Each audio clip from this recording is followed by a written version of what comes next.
जय हिंद सर्वांना. तर SSC GD math PYQ सिरीजमध्ये सगळ्यांचं स्वागत आहे. तर ह्याच्या अगोदर आपण मॅथचे 3 सेट कंप्लीट केले होते, म्हणजे प्रिव्हियस इयरवरचे 20 फेब्रुवारीवर म्हणजे 2024 मध्ये झालेले शिफ्ट नंबर 1, 2 आणि 3 कंप्लीट केल्या होत्या. आजच्या ह्या व्हिडिओमध्ये 20 फेब्रुवारी 2024 मध्ये विचारलेली शिफ्ट नंबर 4 जी शेवटची शिफ्ट होती त्याच्यामधले सगळेच्या सगळे मॅथचे जे क्वेश्चन होते 20 ते आपल्याला कव्हर करायचं आहे या व्हिडिओमध्ये. व्हिडिओला थोडंसं लेट झालं होतं या ठिकाणी, तर इथून पुढे फक्त आता रेग्युलर व्हिडिओ PYQ सिरीजवरचे पडत जातील. पण त्याच्या अगोदर आपल्याला माहिती आहे की पेपरसाठी 2 महिने शिल्लक आहेत. किती महिने शिल्लक आहेत? तर शेवटचे 2 महिने. आता शेवटच्या 2 महिन्यामध्ये आपल्याला काय करायचं आहे काय नाही हे तर मी सगळ्यात अगोदर सांगतो, म्हणजे सेपरेट स्ट्रॅटेजी व्हिडिओ बनवून त्याच्यावर मी सांगतो. पण जर कोणी मॅथची जर आपली ॲप डाउनलोड करायच्या श्रेयश मॅथ्स जर कोणी ॲप घेतलं नसेल तर ॲप जॉईन करून हे आपल्याला प्रारंभ बॅचमध्ये एनरोल करायचं आहे.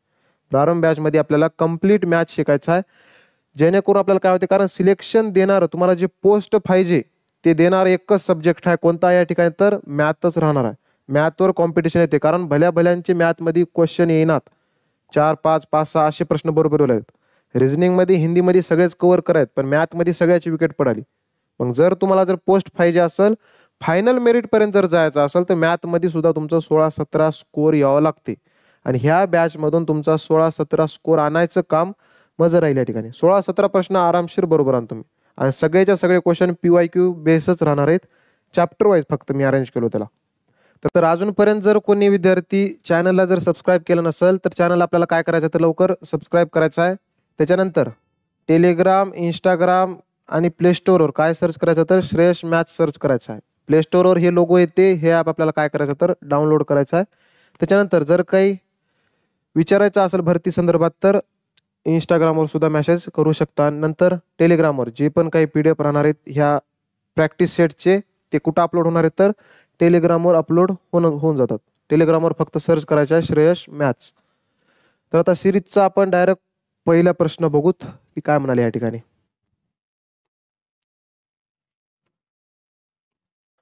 फर्स्ट क्वेश्चन आपलं या ठिकाणी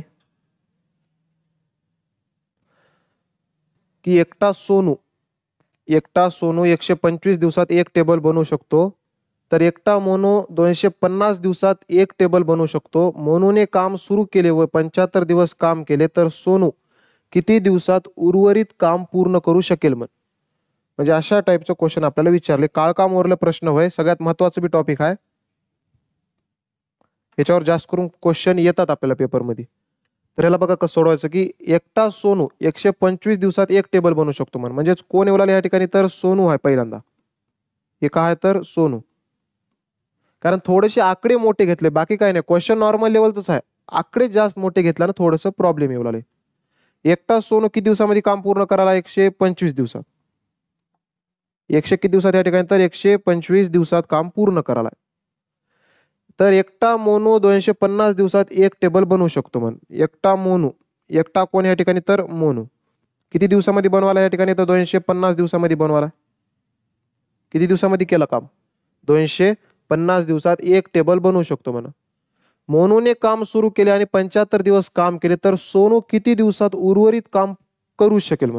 काळकामवर एकच रूल चालते आपला की याची लसावी काढायचं. सरळ सरळ 125 आणि 250 ची लसावी. एक काम करा, पहिल्यांदा लसावी म्हणजेच काय, दोन्ही संख्येनं एका संख्येला भाग जाणारी संख्या.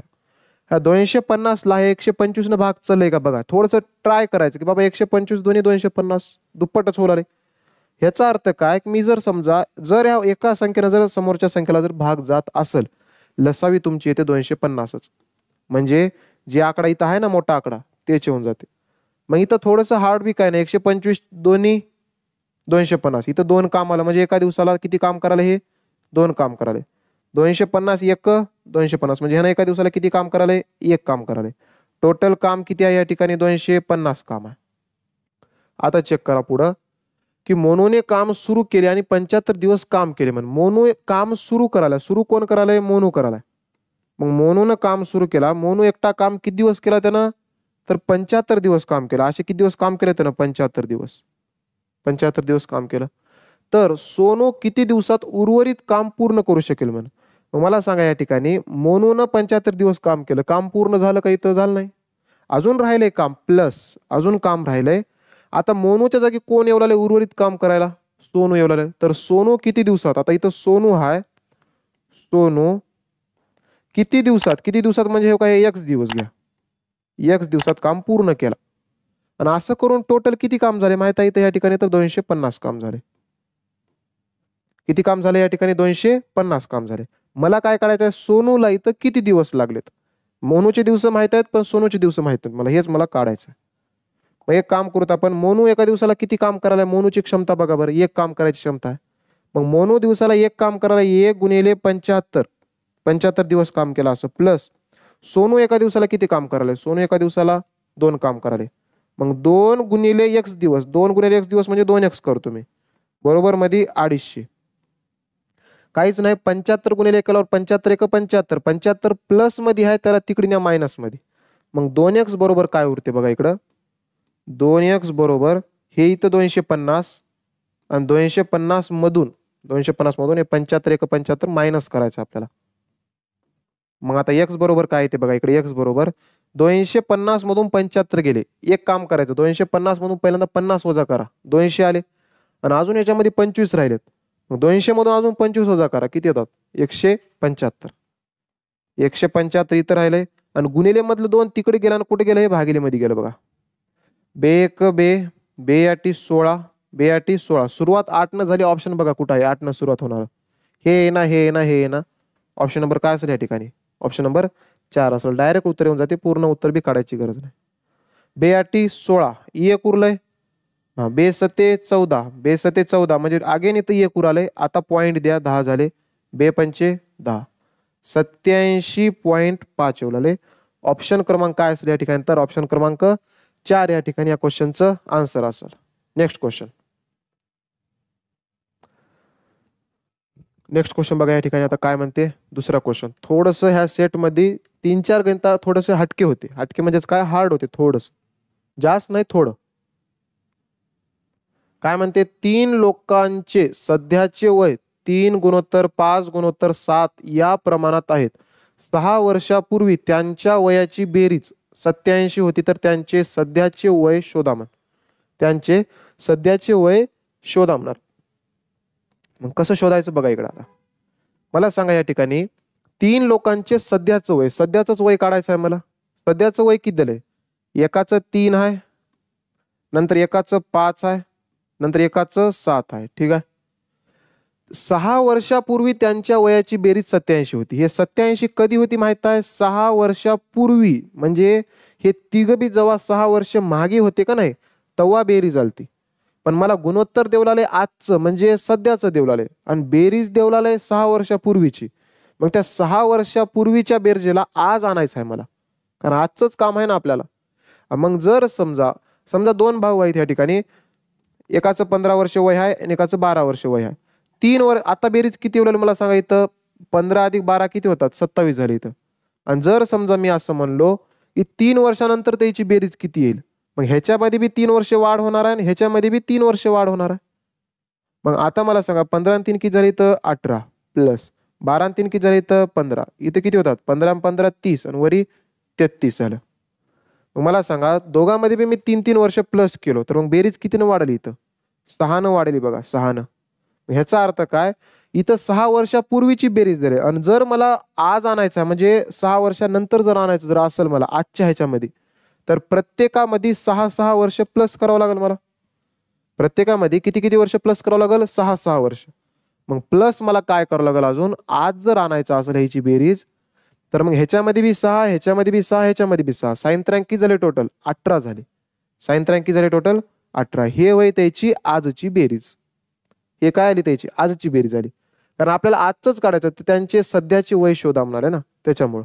मला सांगा इथं बेरीज करा बरं. टोटल किती येतात? 87 प्लस 18. हे 7 आणि 7 14 आणि 1 15. 15चे 5 हातचे आले 1. 8 आणि 1 9. 9 आणि 1 10. म्हणजे 105 झाले. 105 भागिले हे 105 ची बेरीज आहे. कोणत्या संख्येचं गुणोत्तर होय का? 7 5 आणि 3 चं वय है ना. मग तिघाची बेरीज करा बरं गुणोत्तरामध्ये. 5 आणि 3 8. 8 आणि 7. 7 आणि 7 14 आणि 1 15.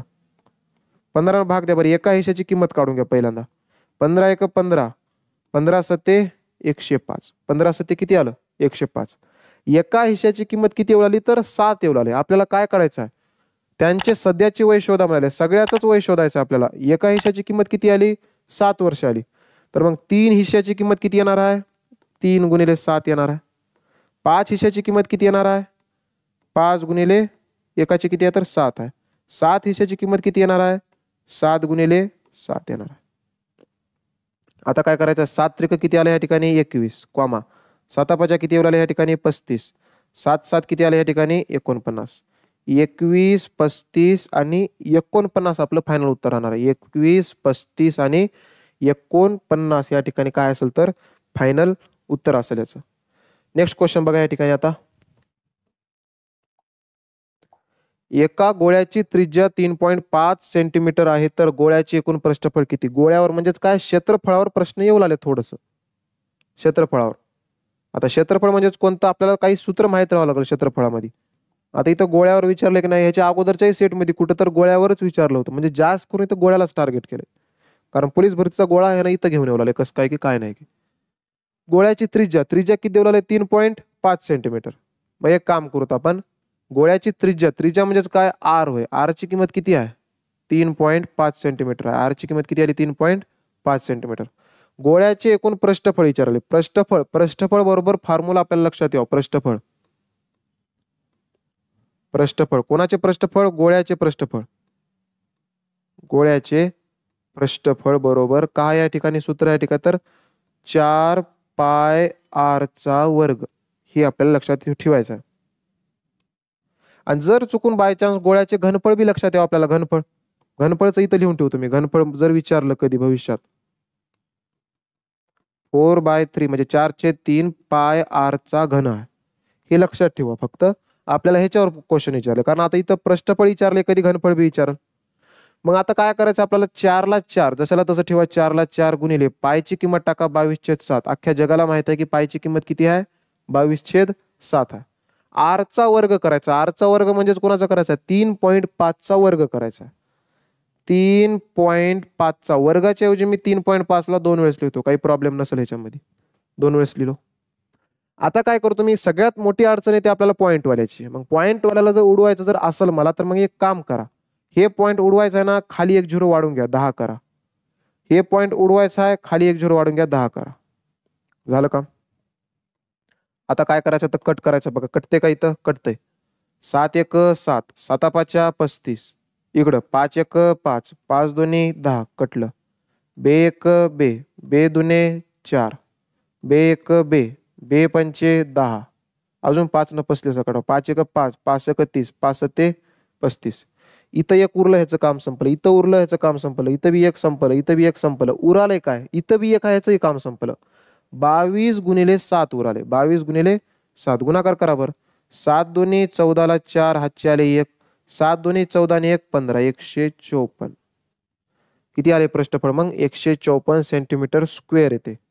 सेंटीमीटर स्क्वेअर असे येते. 154 कुठे आहे मग या ठिकाणी, 154 सेंटीमीटरचा वर्ग येते. बरं इथं हे वर्ग काय येते, कारण त्रिज्या 2 वेळेस ठेवलं ना, मग हे त्रिज्या 3.5 सेंटीमीटर आहे. मग सेंटीमीटर गुणिले सेंटीमीटर केल्यावर सेंटीमीटरचा वर्ग होत तयार. त्याच्यामुळे तिथं कधी बी वर्ग येते. बघा आपल्याला आतापर्यंत लॉजिकच समजलं नाही की बाबा इथं कधी कधी वर्ग काय येते, त्याच्यामुळेच येते, कारण हे 2 वेळेस आले ना. मग सेंटीमीटर गुणिले सेंटीमीटर केल्यावर सेंटीमीटरचा वर्ग तयार होते. त्याच्यामुळे हे सगळ्याला वरी ऑप्शन मध्ये वर्ग करा. इथं टाकलं नाही त्यांना, पण आपल्याला माहित राहावं हे वर्ग आहे ऑप्शन. तर किती आले फायनल उत्तर मग 154 सेंटीमीटर स्क्वेअर. नेक्स्ट क्वेश्चन बघा. आता 8वा प्रश्न. नॉर्मल हे सरळीकरणवर क्वेश्चन आलेला आहे. सोप्पा आहे, जास्त काय हार्ड नाही. सोडवायचं कसं बघूत आपण. की आता इथं काय म्हणते तर 443 मायनस 226 भागिले 2 म्हणाले, भागिले 2 आणि गुणिले 5 करा. गुणिले 5. आता कट होते का बघा बरं. 5 बे 1 बे, बे 1 बे, बे 1 बे, बे 3 6. पहिल्यांदा गुणाकार करणार आहोत आपण. पहिल्यांदा काय करता गुणाकार. 113 गुणिले 5 आहे. 5 3 15 ला 5, हातचे आले 1, 5 1 5 आणि 1 6, 5 1 5. आता हे प्लस आहे, हे मायनस आहे. प्लस मायनस मायनस तर होते, पण मोठ्या संख्येचं सिम्बॉल लागते. ह्या दोघांमध्ये मोठं कोणतं आहे 565 आहे. सिम्बॉल कोणता आहे त्याला मायनसचा आहे, म्हणजे मायनसचं तर सिम्बॉल आलं या ठिकाणी. पण आता इथं मायनस वजाबाकी करायचं आहे मला. सिम्बॉल तर मोठ्या संख्येचं दिलो, पण ऑप्शनमध्ये सगळ्यालाच काय लागाले तेवढं लागाले. मग मी एक काम करतो, 565 मधून 443 वजा करायचा आहे. मग हे 5 आहे, 5 मधून 3 गेले किती उरले? 2 उरले. मोठा आकडातून मी छोटा आकडा वजा करालो. 5 मधून 3 गेले किती उरले? 2 उरले. म्हणजे युनिट डिजिट 2 आले. ऑप्शन मध्ये चेक करा युनिट डिजिट 2 कुठं आहे. मायनस लागाव त्याला आणि त्याच्यासोबत एकक स्थानचा अंक 2 यावं. मायनस सगळ्यालाच आहे, पण एकक स्थानचा अंक 2 एकाच जागी आहे. Option number 4. Option number 4. पण तरी आपण करू ते एकदा. हो का, 5 मधून 3 गेले 2 उरले. 6 मधून 4 गेले, 6 मधून 4 गेले वापस 2 उरले. आणि 5 मधून 4 गेले, 5 मधून 4 गेले 1 उरले. कारण ह्याच्यातून मी हे मायनस करालो, मोठ्यातूनच छोटं मायनस होते. किंवा ह्यालाच तुम्ही उभंही करू शकता. 565 मधून 443 गेले किती उर आहेत? 122 उर आहेत. म्हणजे फायनल उत्तर किती येऊ या ठिकाणी? -122 येऊ. नेक्स्ट क्वेश्चन हे आहे. दिसायला फक्त भलभक्कम प्रश्न दिसालय, पण ह्याच्यामध्ये काहीच नाही. मी सांगतो याचं कारण ह्याचं जर कन्सेप्ट थ्रू जर बघायला गेलं तर हे कमीत कमी 2-3 मिनिटं टाइम घेते. कन्सेप्ट थ्रू जर गेलं तर ह्याच्यासाठी सगळ्यात ह्याला जर सोडवायचं असेल तर बेस्ट ऑप्शन एकच आहे की ऑप्शन थ्रू चला. कशावर जायचं आपल्याला? ऑप्शन. कारण भल्या क्वेश्चन जमणार, शिक्षकाला सुद्धा काही क्वेश्चन हे जमणार चालेल. पण ह्याला जर आपल्याला काही क्वेश्चन असे राहतात की जिथं आपल्याला ऑप्शनची मदत घ्यावी लागते लवकर जर सोडवायचं जर असेल तर. आता काय म्हणते या ठिकाणी, एक बस नियोजित वेळेपेक्षा 60 मिनिट उशिरा निघाली. 60 मिनिट कशी केली या ठिकाणी? उशिरा निघाली. परंतु 300 किलोमीटर दूर असलेल्या गंतव्यस्थानी पोहोचण्यासाठी तिला नेहमीचा वेग 10 किलोमीटर प्रति घंटा तास वाढवावा लागला म्हण. तर बसचा नेहमीचा वेग किती असेल म्हण. म्हणजे पहिल्यांदा कोणत्या तर स्पीडनं चालली होती बाबा. 300 किलोमीटर अंतर होतं टोटल. पहिल्यांदा किती तर स्पीडनं चालली होती तिनं, जसं की 40 किलोमीटर प्रति घंटाने चालली, 50 किलोमीटर प्रति घंटाने चालली. म्हणजे एक उदाहरण समजा की ए पासून ते बी पर्यंत जायचं आहे. हिला किती अंतर आहे या ठिकाणी? 300 किलोमीटर आहे. किती किलोमीटर आहे? 300 किलोमीटर. आणि ही अंतर पार करायला काय झालं माहिती आहे का, तर हिनं कधी कधी समजा 50 किलोमीटर प्रति घंट्यानं चालली होती. किती किलोमीटर? 50 किलोमीटर प्रति घंट्यानं स्पीडनं चालली. पण गडबड काय झाली आपल्याला की तिनं एका दिवशी लेट निघाली. म्हणजे समजा आज दररोज ह्या टायमाला निघत होती 7ला निघत होती समजा, पण आज तिनं 8ला निघाली. कितीला निघाली तिनं? 8ला निघाली असं समजा. मग आता मला सांगा, जर 1 घंटा लेट निघाली, मग शाळेमध्ये तर टायमाला पोहोचायचा आहे, बरोबर आहे, बी पर्यंत टायमामध्ये पोहोचायचा आहे. मग आता काय करावं लागेल? कमी टाइम मध्ये जर आपल्याला जर पोहोचायचं जर असेल तर आता तुमच्या स्पीड मध्ये वाढवावं लागते. स्पीड मध्ये काय होणार? वाढ करावं लागते. तेव्हा कुठे जाऊन तेवढ्या टाइम मध्ये तुम्ही पोहोचता. आणि एक काळकाम झालं अंतर वेगवेगळचं जे चॅप्टर आहे त्याच्यामध्ये एक रूल राहते, लक्षात ठेवा. जेवढी बी काही तुमच्या स्पीडचं गुणोत्तर राहते त्याच्या उलट गुणोत्तर टाइमचं राहते. स्पीडचं जे गुणोत्तर राहते त्याच्या उलट गुणोत्तर कशाचं राहते? तर टाइमचं राहते. मला सांगा काय म्हणते, तिचा नेहमीचा वेग 10 किलोमीटर प्रति घंटा वाढवावा लागला म्हणजेच सुरुवातीला काय तर स्पीड होती, नंतर 10 किलोमीटर प्रति घंटानं वाढवली तिनं. मग एक काम करूत आपण या ठिकाणी, बघा बरं.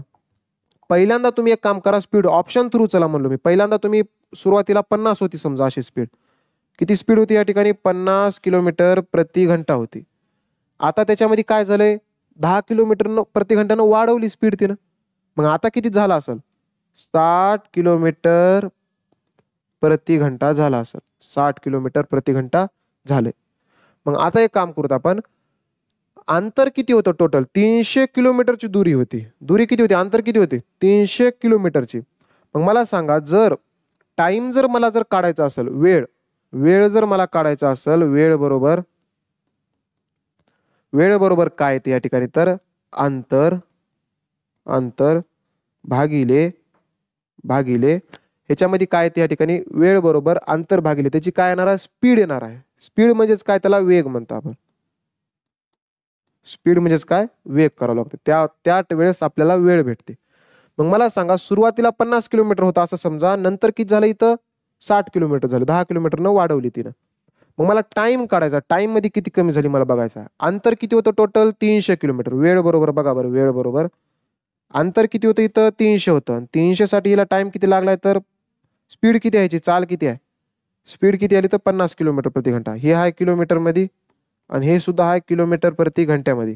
मग हिला टाइम किती लागायला बघा बरं. हे 0 गेलं, हे 0 गेलं. 5 1 5, 5 सख 30. हे किलोमीटर प्रति घंटा आहे, म्हणजे टाइम कशामध्ये येणार आहे, घंट्यामध्येच येणार आहे. 6 घंटे लागले. सुरुवातीला लागल ते बरं, जेव्हा 50 किलोमीटरची स्पीड होती तेव्हा. आणि आता जेव्हा तिनं 60 किलोमीटर केली, आता तिला किती वेळ लागले बघा बरं. आता 300 किलोमीटरच अंतर आहे आणि स्पीड किती आहे आता, 60 किलोमीटर आहे. हे गेलं 6 1 6, 6 पंचे 30. 5 घंटे लागले. आता 5 घंटे लागले. 5 घंटे का लागले, सुरुवातीला 6 घंटे लागले, आता किती लागलेत, 5 घंटे लागलेत. आणि 5 घंटे का लागले, कारण 1 घंटा तिनं लेट केली होती सुरुवात. 1 घंटा लेटनं सुरुवात केली, कारण म्हणलंय बघा, एक नियोजित वेळेपेक्षा 60 मिनिटे उशिरा निघाली. 60 मिनिटं उशिरा निघाली याचा अर्थ 1 घंटा लेट निघाली. किती घंटा लेट निघाली, 1 घंटा. बघा बरं, इथं 6 घंट्यापासून 5 घंटे, 1 घंटा लेट झाली. 1 घंटा लेट होलेलं. सुरुवातीला 6 घंटे, मग आता 5च घंटे लागायचे, याचा अर्थ 1 घंटा बॅलन्स आहे. मग तेच 1 घंटा लेट झाली, इथं झाली होती. मॅच झाले का बघा, फक्त मॅच झाले का. जर मी स्पीड 50 घेतलो, नंतर जर 60 केलो, मग इथं टाइम किती लागायला, 6 घंटे, नंतर किती लागाले, 5 घंटे. 1 घंटा लेट होलाले. बाकी तुम्ही ऑप्शन मध्ये कोणतेही टाकून बघा, इथं गॅप 1 घंटा येईना, कारण हे क्वेश्चनच जायचं होतं ऑप्शन थ्रू. ह्याचे बेसिक मेथडनं जर गेलं तर लई लांब जाते, हे लई टाइम घेते. त्याच्यामुळं ह्या क्वेश्चनला आपल्याला कशानं सोडवायचं होतं, तर ऑप्शननं सोडवायचं होतं. लवकरात लवकर येऊन जाते, कारण पहिलं 300 किलोमीटरचंच अंतर तिनं 6 घंट्यामध्ये कराल ती. आता 300 किलोमीटरचंच अंतर तिनं किती घंट्यामध्ये कराली, 5 घंट्यामध्ये कराली. आणि प्लस ह्याच्यामध्ये तिनं 1 घंटा लेट झाली होती. 1 घंटा लेट झाली होती. मग आता इथं किती लागले हो का, 5 आणि 1 6, रेग्युलर 6 घंटे झाले. इथं बी 6 घंटे. सेम असं मॅच व्हावं लागते, मग तरच ते आपलं ऑप्शन बरोबर येते. मग इथं पहिलंच ऑप्शन आपलं मॅच झालं. हे का म्हणजे का मी पहिल्यांदाच ठराविक म्हणून टाकलो नाही, कारण ओरिजिनलमध्ये सुरुवातीला 50च ऑप्शन होतं. त्याच्यामुळं ह्याला ऑप्शन थ्रू आपल्याला जायचं, एवढं लक्षात ठेवायचं. नेक्स्ट क्वेश्चन, कारण थोडेसे भारी भारी क्वेश्चन आलेत. दिसायला तर मोठे मोठे भयानक दिसूच लागलेत, पण काही काहीला थोडंसं टाइम बी जास्त घेऊ लागले. क्वेश्चन काय म्हणते बघा इकडे आता, कारण हे काळकामवरचे क्वेश्चन आहेत आणि याचं बेसिक पूर्ण जे काय राहणार आहे ते बॅच मध्ये शिकवलेलं आहे. कारण हे पूर्ण प्रॅक्टिस सेट आहे, ह्याच्यामध्ये हार्ड लेवलचे क्वेश्चन येतात. इथं बी बेसिक पासून मला जाता आहे ना, कारण तेवढा टाइम राहीना. त्याच्यामुळे प्रत्येक चॅप्टरचं बेसिक मी बॅच मध्ये शिकवलो. त्याच्यामुळे मी मॅथ्ससाठी सांगालतो की बॅच एक वार जॉईन करा तुम्ही. X1 X2 X3 अनुक्रमे 90 45 आणि 67.5 दिवसात एक काम करू शकतात. तिघांनी मिळून कामाला सुरुवात केली, पण X2 काम पूर्ण होण्याच्या 13.5 दिवस आधी निघून गेला तर किती दिवसात काम पूर्ण होईल. म्हण ज्यानं कोणी शेवटून काम सोडत असल, म्हणजे X2 जे आहे काम पूर्ण होण्याच्या किती दिवस अगोदर सोडालाय, 13.5 दिवस अगोदर सोडालाय. मग जर त्यानं सोडत असेल तर आपले एक नियम राहते की जेवढ्या दिवसाचं काम त्यानं सोडलंय तेवढं काम आपण आपल्याला प्लस करावं लागते. जसे की उदाहरण मी काढतो, पहिल्यांदा इथं लसावी काढून घेतो आपण. काय येते बघा, X1 X2 X3 90, एक आहे 90, एक आहे 45 आणि एक का या ठिकाणी 67, 67.5 आहे. ह्याला कसं लिहितात आपण, ह्याला असं लिहा 67 1/2 लिहा, कारण 0.5 आहे लई परेशानी देते त्यांना नंतर. मग 67 1/2 करा आणि ह्याला आपल्याला काय करा, अपूर्णांकात करा. 67 गुणिले 2 प्लस 1 करा बरं. बे 7 14, 14 चे 4 हातच्याले 1, बेसग 12 ने 1 13, 134 प्लस 1 135. 100 किती झालं या ठिकाणी 35, छेद किती आलं या ठिकाणी 2, 135/2, 135/2 किलोमीटर. हे वय X1 चं, हे वय X2 चं आणि हे वय X3 चं. ह्याचा काय काढायचं मला, तर आता लसावी काढायचं. भलेही इथं अपूर्णांक दिसू द्या, तेवढं टेन्शन घेऊ नका तुम्ही. आता लसावी काढायचं मला. लसावी कशा कशाचं काढायचं बघा इकडं, 90 45 आणि 135चा लसावी काढा. 90 45 आणि 135चा लसावी काढा. जसं की 9 न भाग जाईल का, जाते ना. 9 10 90, 9 5 45, 9 1 9, किती उरले 4, 9 5 45, 5 न द्या भाग अजून, 5 2 10, 5 1 5, 5 3 15, 9 3 27 आणि 5 2 10, 27 गुणिले 10 केल्यावर किती येते, 270 येते. म्हणजे ह्याचं टोटल काम किती आहे या ठिकाणी, 270 काम आहे. किती काम आहे, 270. आता 90 न इथं भाग द्या. हो का, 90 न जर भाग द्यायचा असेल, 1 0 गेलं 1 0 गेलं, 9 3 27 3 येऊ लागले. 45 न भाग द्या. एक काम करा, इथं बघा बरं, 9 5 45 आणि 45 ला झाका, आता इथं किती उराले, 3 आणि 2 उराले, 3 दोन्ही किती येते 6, म्हणजे 45 6 270 येते. वापस इथे 135 आहे ना, 135 आहे इथं, 135 एक 135, 135 दोन्ही 270, पण इकडं फक्त 1 पाहिजे. मग हे छेदस्थानचं 2 मला जमणार, ह्याला तिकडे नाही. आता भागिले मध्ये 2 आहे, पलीकडे गेल्यावर गुणिले मध्ये 2 जाते, म्हणजेच काय 2 गुणिले 2 4. इथे कितीचा भाग बसला, 4चा भाग बसला, कारण इथं फक्त मला 1 पाहिजे, भागिले मध्ये 2 जमणार, ह्याला तिकडे न्यायचं गुणिले मध्ये. 135 तर भागायचं, पण भागिले मधलं 2 गुणिले मध्ये न्यायचं. टोटल काम तर 270 येऊ लागलंय, पण आता 3 6 आणि 4 येऊ लागले. त्याची क्षमता किती आली, 3 6 आणि 4 ची आली. आता काय म्हणाले क्वेश्चन मध्ये बघा बरं, क्वेश्चन मध्ये काय म्हणाले आता, X2 काम पूर्ण होण्याच्या 13.5 दिवस आधी काम सोडून गेला. ज्यानंही कोणी काम सोडून आले त्याला आपल्याला भरपाई करायचं, एवढं लक्षात ठेवायचं. X2 हा X2 न किती दिवस काम सोडला, 13.5 दिवस अगोदर काम सोडला X2 न, आणि 13.5 दिवस. X2 एका दिवसाला किती काम करायला, X2 एका दिवसाला किती काम करायला, तर 6 दिवस, 6 काम करायला. किती काम करायला, 6. गुणाकार करा बरं, किती दिवस किती काम त्यानं शिल्लक ठेवलाय बघा इकडं. 6 पंचे 30 ला 0, हातचे आले 3, साइन 3 18, 19 20 21, 21 चे 1, हातचे आले 2, 6 1 6 7 8, एका अंकानं दशांश, म्हणजे 81 काम त्यानं केला नाही. केलाय का त्यानं, केलं नाही, काम सोडूनच निघून गेला. शेवटचे 13.5 दिवस काम केलं नाही ना, म्हणून. मग आता काय करायचं, जेवढेही काही त्यानं काम केलं नाही तेवढी त्याची भरपाई करायचं आहे. टोटल काम आता किती होतं इथं, 270 होतं. ज्यानंही कोणी, लक्षात ठेवायचं एक, ज्यानंही कोणी शेवटून जेवढ्या दिवसाचं काम केलं नाही ना, सगळ्याला कामाला लावायचं एक्स्ट्रा मध्ये, आणि भागिले मध्ये तिघाची क्षमता टाकायचं. शेवटून जर सोडत असतील तर हे किती इथं 81, हे एक्स्ट्रा काम आलं, ह्याचं एक्स्ट्रा जोडलं. आणि भागिले मध्ये काय करायचं, आता तिघालाही लावा कामाला, कारण ज्यानं सोडून चला 13 दिवस 13.5 दिवस त्याचंही काम मी ऍड केलं आता इथं. मग आता बेरीज करा बरं, 6 आणि 4 किती होतात, 10 प्लस 3 13, म्हणजे हे 3 प्लस 6 प्लस 4 करायचं. द्या आता भाग इथं, 270 प्लस 81 किती येते, 1 अधिक 0 1, 7 आणि 7 14 1 15 ला 5, हातचे आले 1, 2 आणि 1 किती झालं 3, भागिले मध्ये किती उराले, 6 आणि 4 10, 10 आणि 3 13, 13 1 13, 13 दोन्ही 26, 13 दोन्ही किती आलं तर 26, 26 म्हणजे 4 30 झाले, वरी 5, 5 आणि 4 9, 91 झाले, 13 7 91. किती दिवस लागतील या ठिकाणी, 27 दिवस या ठिकाणी लागल. ऑप्शन नंबर काय असेल या ठिकाणी, तर ऑप्शन नंबर 4 असेल, 27 दिवस. ह्या क्वेश्चनचं थोडंसं होतं लेवल ह्या क्वेश्चनला, पण तरी तेवढंही काही हार्ड नव्हतं, नॉर्मल लेवलचं क्वेश्चन आहे. नेक्स्ट क्वेश्चन, थोडंसं आता नॉर्मल लेवल आलंय. एका वस्तूची छापील किंमत 11,800 रुपये आहे, तिची विक्री किंमत 7,788 रुपये आहे, तर सूट टक्केवारी किती आहे म्हणाले.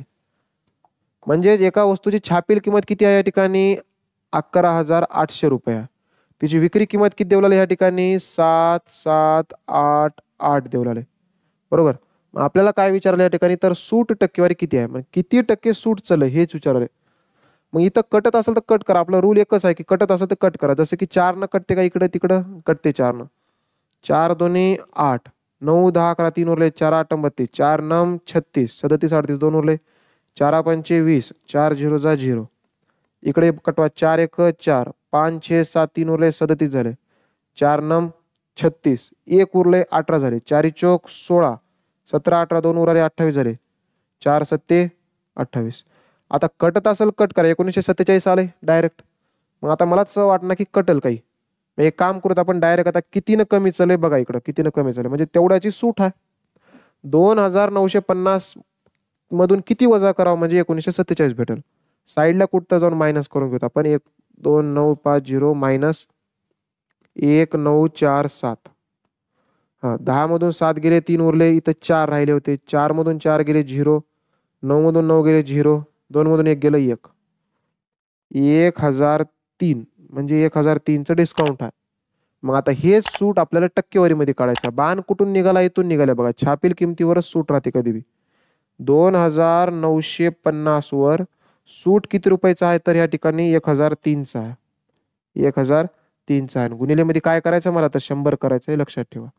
गुणिलेमध्ये काय केलं तर 100 केलं. कटत असेल तर कट करा या ठिकाणी, जसे घेऊ का, हे 1 0 गेलं, हे 1 0 गेलं, 5 न कटते अगेन, 5 दोन्ही 10, पाचा पाचा 25, पाचा पाचा किती आलं या ठिकाणी तर 25 आलं. 26, 27, 28, 29, 4, 45 झाले, 5 नम 45, 59 आलंय. नाईलाज आहे मजा इथं की 59 न भाग द्यावंच लागते. जरी पाडापाठ नसेल तर पाडापाठ बनवावं लागेल, पण भाग द्यावाच लागते. कटच ना, आता इथं काय करता, ऑप्शनच नाही दुसरं. मग आता एक तर तुम्हाला डिजिटल सम, नाहीतर डायरेक्ट कट करायचं. जसं की मी भाग देतो या ठिकाणी 59 1 59, 59 1 59, 59 1 59, किती उराले 100 मधून 59 गेले. 59 मध्ये एक भरती केल्यावर 60 झाले, वरील 40, 40 आणि 1 41, आणि हे 3 म्हणजे 413 झाले. आता आता 59 गुणिले मी किती करू म्हणजे 413च्या जवळपास पोहोचेल. आता 9च्या पाड्यामध्ये 9 गुणिले किती करावं म्हणजे एकक स्थानी 3 येईल. 9 2 18, 9 3 27, 9 4 36, 9 5 45, 9 6 54, 9 7 63. मग जर समजा इमॅजिन करा की मी जर 7 न जर गुणलो इथं, 7 नम 63, 3 हात 40, 6 7 5 35, 35 आणि 6 41, एवढं आले 413. ह्याचा अर्थ काय, 59 गुणिले किती केल्यावर बसला आता या ठिकाणी तर 7 केल्यावर. किती केल्यावर 7 केल्यावर 413चा भाग बसते. कारण थोडंसं किचकट आहे, कॅल्क्युलेशन हार्ड करणार आहे, बाकी काय करणार आहे, क्वेश्चन सोपे राहणार आहेत पण कॅल्क्युलेशन टफ करणार आहे, जेणेकरून तुम्हाला कमी टाइम लागा.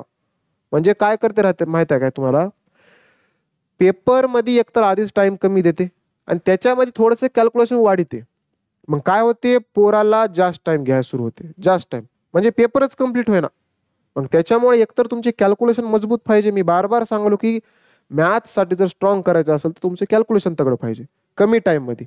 नुसतं गणिताचं उत्तर येऊन अर्थ नाही, त्याला कमी टाइम मध्ये यावं लागेल. आता इथं 17 गुणिले 2 झालं, 17 दोन्ही किती येणार आहे, ते 34 येणार आहे. अचूक कॅल्क्युलेशन करणं, ते बी अजून अचूक कॅल्क्युलेशन म्हणलो मी, अचूक कॅल्क्युलेशन करायचं. कारण तुमचं एखाद जरी कुठं जर आकडा जर चुकला तर सगळंच्या सगळं चुकून जाणार आहे. जर समजा मी इथं जर काही जर भाग देताना जर समजा चुकलो असतो, इथं काही तर एक आकडा जरी चुकला, काही जरी चुकलं, हे खालचं चुकणार आहे, हे चुकणार आहे, कॅल्क्युलेशन तर चुकणारच आहे, सगळं चुकणार आहे. त्याच्यामुळं अचूक कॅल्क्युलेशन बी महत्वाचं आहे. नेक्स्ट क्वेश्चन बघा आता इथं काय म्हणते. आता या क्वेश्चन मध्ये बघा, एका ड्रेसची किंमत 800 रुपयावरून 720 रुपयापर्यंत कमी करण्यात आली तर शेकडा घट किती टक्के असेल. म्हणजे सेम आता सारखंच आहे, 800 होते, आता किती केलं या ठिकाणी तर 720 केले. किती केले 720 केले. मग आता किती टक्के कमी झाले हे विचारले मला. मी काय करतो माहित आहे, इथं 100 बनवतो. इथं 100 बनवायला मला काय करावं लागेल, भागिले 8 करावं लागेल. बघा मी 8 न कट करतो. चला 8 1 8, 8 0 0, 8 0 0, इकडं 8 नम 72, 8 0 जा 0. 100% पासून 90% ला गेले, बरोबर, किंवा 100 पासून किती गेले 90 ला गेले. किती कमी झाले मला सांगा. इथं किती कमी होलाय तर -10% कमी होले. कारण डायरेक्ट इथं -10% का आलं, कारण तुलना 100% सोबत आहे, 100 सोबत आहे, ठीक आहे. म्हणून किती टक्के उलाले इथं तर 10% उलाले. किती टक्के उलाले त्या ठिकाणी 10%. आणि जर समजा बाय चान्स इथं जर 100 जर बनत नसतं तर 800 पासून कितीनं कमी झालंय, खाली 800 वरील जेवढानं कमी गुणिले मध्ये 100 करावं लागते, जे गेला टाईप सारखं. किती टक्के आलं मग या ठिकाणी याचं उत्तर तर 10%. 10% काय झाली तर घट झाली, मायनस झालंय ना इथं, म्हणून 10% घट. नेक्स्ट क्वेश्चन बघा इकडं, 13 विद्यार्थ्यांचे सरासरी गुण 130 होते, परंतु नंतर असे आढळून आले की एका विद्यार्थ्यांचे गुण 130 ऐवजी 23 असे चुकीचे प्रविष्ट केले गेले म्हणा, तर त्यांच्या गुणांची योग्य सरासरी किती आहे. आता याला सोडवायसाठी मी टेक्निक सांगतो काय वापरायचं. बघा इकडे आपल्याला शॉर्टकट सांगतो ते काय म्हणते माहिती आहे या ठिकाणी तर 13 विद्यार्थ्यांचे सरासरी गुण, 13 विद्यार्थ्यांचं सरासरी गुण किती होतं या ठिकाणी तर 130 होतं. सरासरी किती होती, सरासरी सरासरी किती होती या ठिकाणी तर 130 होती, टोटल 130 होती समजा. परंतु नंतर असे आढळून आले की एका विद्यार्थ्यांचे गुण 32 ऐवजी किती ऐवजी 32 होती, म्हणजे 32 घ्यायचं होतं, 32 ऐवजी 23 असे चुकीचे प्रविष्ट केले गेले म्हण. मग आता आपण एक काम करू, घ्यायचं किती होतं 32 ऐवजी म्हणले ना, म्हणजेच काय ज्याला कोणाला ऐवजी लागते का नाही ते बरोबर होय, ते बरोबर आहे. म्हणजेच काय 32 घ्याय पाहिजे होतं पण घेतलंय किती 23. जे बरोबर वाला आहे त्याला प्लस मध्ये लिहा, म्हणजे प्लस 32 घ्याय पाहिजे होतं पण घ्यायलाय किती आहे ना, जे चुकीचं आहे त्याला मायनस लावा, 23 घ्यायलाय. बघा किती घ्यायलाय 23 गेले, म्हणजे घ्याय पाहिजे होतं 32 पण घेऊन आले 23. जे घ्याय पाहिजे होतं जे बरोबर होतं त्याला प्लस जोडा, जे चुकीचं आहे त्याला मायनस जोडा. मग आता बघू तिथं की काय होऊ लागले, ओव्हरऑल काय फरक पडाले, प्लस वाले का मायनस वाले. मग आता 32 आहे, समजा एक असं समजा की या ठिकाणी किती रुपये आहेत तर 32 रुपये आहेत, पण आता 32 द्यायचे नव्हते, किती दिले त्यांना तिथं चुकून 23 दिले. मग ओरिजिनल मध्ये काय होऊ लागले माहिती आहे, इथं किती रुपये एक्स्ट्रा उरलेत का कमी उरले आहेत बघा बरं. 32 मधून 23 गेले, 32 मधून 23 गेले, किती उरले 23च्या वरचे 7 आणि वरचे 2 9 आणि प्लस 9 आहे बरं, प्लस 9 म्हणजेच वाढलंय रक्कम. काय केलंय, वाढलंय. म्हणजे बाबा एका पोराला समजा एक असं इमॅजिन करा की किती जण होते, किती विद्यार्थी होते, 13 विद्यार्थी होते. किती विद्यार्थी होते, 13 विद्यार्थ्यापैकी सगळ्याला मी पैसे वाटप केलो, पण एका पोराला 32 रुपये द्यायचे होते, पण मी दिलाव किती या ठिकाणी 23 रुपये दिलाव. किती रुपये दिलाव तर 23 रुपये. मग जर तुम्ही जर मला 23 रुपये दिला तर मला किती द्यायचे होते, 32 द्यायचे होते. याचा अर्थ 9 रुपये अजून तुम्ही मला देणार आहोत. मग त्याच प्रकारे मी किती रुपये काढलो इथं 9 रुपये. आता 9 रुपये त्या ग्रुपमध्ये आले, कोणत्या ग्रुपमध्ये, हे 13 जणांचं ग्रुप होतं. पण इथलं बी एक कंडिशन आहे, जे 9 रुपये येऊ लागलेत का नाही ते सगळेच्या सगळे 13 जण वाटून घेणार आहेत. किती जण, 13 जण. या एकट्याला देणार नाहीत, 13च्या 13 जण वाटून घेणार आहेत. म्हणजे सुरुवातीला 130 सरासरी होती, प्लस प्लस अजून किती रुपये एक्स्ट्रा एवढे आहेत माहित आहे, 9 रुपये एक्स्ट्रा एवढे आहेत. किती रुपये एवढे आहेत, 9 रुपये. पण 9 रुपये हे 13 जण वाटून घेणार आहेत. किती जण वाटून घेणार आहेत, 13 जण. मग आता प्रत्येकाला किती किती पडायत बघूत आपण, कारण सरासरी म्हणजे एका व्यक्तीचं 130 समजा, असं समजा. आता एका व्यक्तीचं किती 130 मार्क आहेत एकाला. आता उरलेले जे 9 आहेत, मग आता किती होतात बघा बरं भाग देऊन. कारण जर इथं हो का वाढत असेल तर इथं प्लस येणार आहे, जर तिथं मायनस असतं तर इथंही काय येणार आहे, मायनसच येणार आहे. जेवढेही काही वाढ आहेत हे सगळ्या टोटल 13ला मध्ये द्यावं लागते. मग किती येते बघूत आपण इथं 130 प्लस इथं भाग द्या बरं. 13 ना तर जाय ना, 13 झिरो जा 0, पॉईंट दिलं इथं 90 झाले, पॉईंट दिलं 90 झाले इथं. नंतर 13 5 65, 13 संग 78, 13 7 91 मोठं होते, 13 संग 78, 78 म्हणजे किती उराले, 78 चे 2 किती झाले 80, वरी किती झाले अजून 10 12, आता झाले 120 झाले. 13 7 91, 13 8 4 200, 13 9 17 200, 13 9 117 उरले. बस झालं एवढं. आता न्यू सरासरी किती झाली बघा, पहिल्यांदा 130 होते, आता किती वाढली 0.69, म्हणजे प्रत्येकाला 0.69 एक्स्ट्रा आले. मग टोटल किती एक्स्ट्रा आले बघा बरं, 130 प्लस 0.69 म्हणजे 130.69 आलं. 130 पॉईंट किती आलं या ठिकाणी तर 69. ऑप्शन नंबर कोणता असेल, ऑप्शन नंबर सी या ठिकाणी आपल्या क्वेश्चनचा आन्सर असेल. काहीच केलं नाही मी, सरासरी म्हणजे प्रत्येकाचं वजन असं समजा, किंवा प्रत्येकाचे मार्क किंवा प्रत्येकाचे गुण असं समजा. म्हणजे 13 जण आहेत, सरासरी म्हणजेच काय, एका व्यक्तीला 130 असे मार्क आहेत. मग आता एक्स्ट्रा किती उरलते, 9 मार्क एक्स्ट्रा उरलते. मग प्रत्येकामध्ये वाटायचं आहे ते 9 मार्क, मग 13 मध्ये भाग दिलो मी, किती पडायत 0.69 एक्स्ट्रा उरले प्रत्येकामध्ये. मग टोटल आता किती वाढले मग प्रत्येकामध्ये तर 130.69. ऑप्शन नंबर काय असेल तर ऑप्शन नंबर सी या ठिकाणी असेल आपल्या क्वेश्चनचं. Next question. असेच डेंजर प्रश्न एवढे आहेत आपल्याकडं, दिसायलाच भले भक्कम माहित. काय म्हणते या क्वेश्चन मध्ये बघा आता,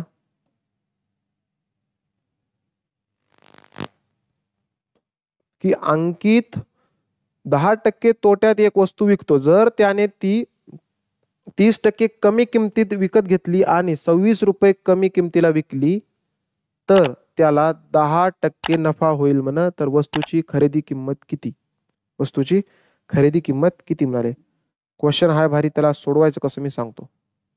एक इमॅजिन करा की अंकित 10% तोट्यात एक वस्तू विकतो म्हणाले, म्हणजेच वस्तूची किंमत असं समजा की 100% होती, खरेदी किंमत किती होती तर 100% होती, बरोबर. हा, पण त्यानं काय केलाय, विक्री इकडे लिहालो मी, विक्री ह्या साईडला लिहितो, बरोबर. पण त्यानं काय केलाय तर त्यानं 10% तोट्याने विकायला, 10% तोट्याने विकायला, याचा अर्थ हे 90%ला विकायला. किती टक्केला विकायला, 90%ला. जर त्याने ती 30% कमी किमतीत विकत घेतली असते, त्यानं विकत कितीला घेतला, त्याचा खरेदी किंमत किती होती 100%. पण जर समजा त्यानं 30% कमी किमतीत जर खरेदी केला असता, म्हणजेच किती टक्केला केलाय त्यानं 70%ला. आता एक समजा की त्यानं 70%ला खरेदी केला, हे होय खरेदी समजा, हे काय होय खरेदी, 70%ला खरेदी केला. जर त्याने ती 30% कमी किमतीत विकत घेतली असती, याचा अर्थ 30% कमीला विकत आणाला, म्हणजेच काय खरेदी करायला. आणि 26 रुपये कमी किमतीला विकली असती, म्हणजे पहिल्यांदा 90%ला विकालता, आता कितीला विकालाय? 26 रुपये कमी न विकालाय. किती रुपये कमी न विकालाय? 26 रुपये कमी न विकालाय, तर त्याला 10% नफा होईल म्हण. जर 26 रुपये कमी न जर विकला तर किती टक्के नफा होईल? 10%. आता खरेदी किती आहे? तर 70% आहे, बरोबर. आता याच्यामध्ये 10% नफा आहे, बरोबर. मग याचे 10% काढा बरं, किती नफा आहे बघूत आपण. नफा किती आहे बघूत. हे एक गेलं, हे एक गेलं, हे एक गेलं, हे एक गेलं. 7 एक 7, म्हणजे 7 रुपयाचा नफा आहे किंवा 7% काय नफा आहे. मग हे 70%. आता विक्री किंमत काढा बरं. हे 70% खरेदी किंमत आणि 60% नफा. आता किती झाली विक्री किंमत? 70 आणि 7 77% विक्री झाली आहे. किती टक्के विक्री झाली? 77%. आणि आपल्याला विचारले काय या ठिकाणी? त्याला 10% नफा होईल म्हणले. वस्तूची खरेदी किंमत. वस्तूची खरेदी किंमत किती घ्यायची? तर 100%च घ्यायचं. किती घ्यायचं? 70 घेऊ नका, कारण जर कमी केलं असतं तर म्हणले, जर तरची गोष्ट होय. पण ओरिजिनल मध्ये किती टक्के आहे या ठिकाणी? तर 100%च आहे किंमत, वस्तूची खरेदी किंमत. मग इथं गॅप बघा बरं कितीचा आहे या ठिकाणी. इथं 90 आणि 77 मध्ये गॅप कितीचा आहे? 13%चा आहे. किती टक्केचा आहे? 13%चा. आणि 13%चीच किंमत किती आहे? 26 रुपये आहे. 13%चीच किंमत किती आहे या ठिकाणी? तर 26 रुपये. 1% किंमत किती रुपये येईल? मग आता इथं 2 रुपये येईल. किती रुपये येईल? 2 रुपये. 13%ची किंमत 26 रुपये, मग 1% किंमत किती आहे? 2 रुपये आहे. आपल्याला किती टक्केची किंमत काढायचं आहे? 100%ची किंमत काढायचं आहे. किती टक्केची काढायचं आहे? तर 100%. मग 100%ची किंमत जर काढायचं असेल, 1%ची किंमत किती आहे? 2 रुपये. मग 100% बरोबर किती येते? 100 गुणिले 2. 100 गुणिले 2 केल्यावर किती येते या ठिकाणी? 200 रुपये आलं. किती रुपये आलं?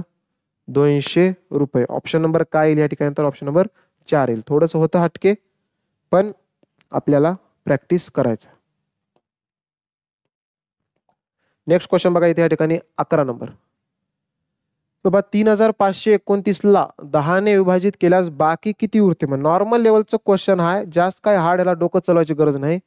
3529 ला कितीनं भागाले या ठिकाणी? 10 न भागाले. आपल्याला 10ची कसोटी माहित आहे की या ठिकाणी फक्त 0च पाहिजे. एकक स्थानी किती पाहिजे? 0 पाहिजे. मग वरी इथं किती चाललंय? 9 चाललंय. वरी किती चाललंय? 9. मग एकतर सरळ सरळ तुम्ही एक काम करायचं, बाकी उरवायचं ना. वरी किती चाललंय? 9 चाललंय. मग बाकी किती येणार आहे? बाकी हेच येणार आहे. किती येणार आहे? 9च येणार आहे. बाकी काही टेन्शन नाही. किती आलं या ठिकाणी? मग बाकी 9. तर इथं मला 20च पाहिजे, तरच 10 न भाग जाते. एकक स्थानी किती पाहिजे? 0 पाहिजे. एक तर इथं 20 करा नाही तर 30 करा, पण 30 करून घ्यायचं ना. जास्त आपण कुठं घेता? जास्त जायचं ना आपल्याला. मग 20 करावं लागेल. मग 20 केल्यावर मग बाकी किती उरणार आहे? 9 उरणार आहे. ऑप्शन नंबर काय येते मग या ठिकाणी? ऑप्शन नंबर 1 आपल्या क्वेश्चनचं उत्तर असेल. त्याच्यानंतर हे जे क्वेश्चन आहे आता, पृथ्वीकडे असलेल्या नाशपाती आणि पीचचे गुणोत्तर 10 आणि 13 आहे. सेलिनकडे असलेल्या नाशपाती आणि पीचचे गुणोत्तर 7, 9 आहे. विक्रमकडे असलेल्या नाशपाती आणि पीचचे गुणोत्तर 5, 7 आहे. तर कोणाकडे नाशपात आणि पीचचे गुणोत्तर सर्वाधिक आहे? म्हण. हे क्वेश्चन असा आहे, याची थोडी खासियत सांगतो मी तुम्हाला. ह्याची थोडीशी खासियत सांगतो काय.